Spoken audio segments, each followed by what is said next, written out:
কি হলো বাপ? শুধু টাকা।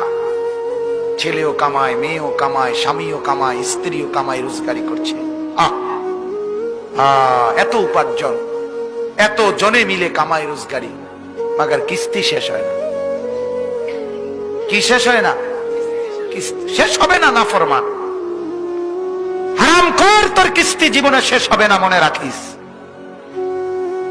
অবৈধ উপার্জনকারী, তোর অভাব যাবে না, তোর কলিজায় কোনোদিন তৃপ্তি আসবে না।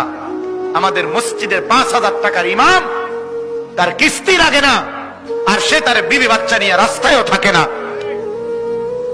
রাস্তায়ও থাকে না।